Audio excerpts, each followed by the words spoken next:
حضرت امام حسن بصری رحمتُ اللہ تعالیٰ علیہ کے پاس ایک شخص آیا.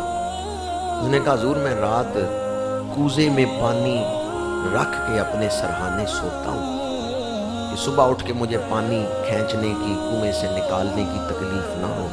میں پانی بھر کے وضو کے لیے سرہانے رکھ کے سوتا ہوں تاکہ فجر کی نماز میں شوق سے پڑھ سکوں، سستی نہ آئے، لیکن پھر بھی مجھے فجر نصیب نہیں ہوتی.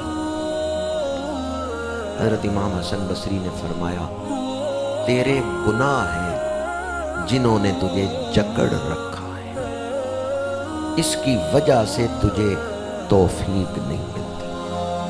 تو گناہوں سے سچی توبہ کر، تیرے اوپر توفیقات کے دروازے کھل جائیں گے. تو گناہ رکاوٹ ہیں بندے اور رب کے درمیان. جو لوگ گناہوں کی نوست میں چلتے پھرتے ہیں ان سے توفیقات سلب کر لی جاتی ہیں. اب وہ پانی سرہانے رکھ کے سوتا ہے کہ صبح میری آنکھ کھلے تو سستی نہ ہو کہ پانی کھینچنا ہے. یہ ہمارے دور کا واقعہ نہیں ہے، یہ تو اس دور کا واقعہ جب لوگ صبح اٹھ کے کنویں سے پانی کھینچ کے وضو کر کے نماز پڑھتے تھے.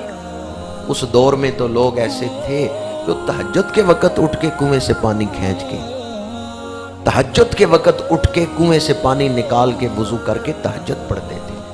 اور ہمارے ہاں ٹینکیاں بھری ہوئی پانی کی، سردیوں میں گرم پانی مسجدوں میں موجود، لیکن توفیق سلب کر لی گئی، توفیق چھین لی گئی.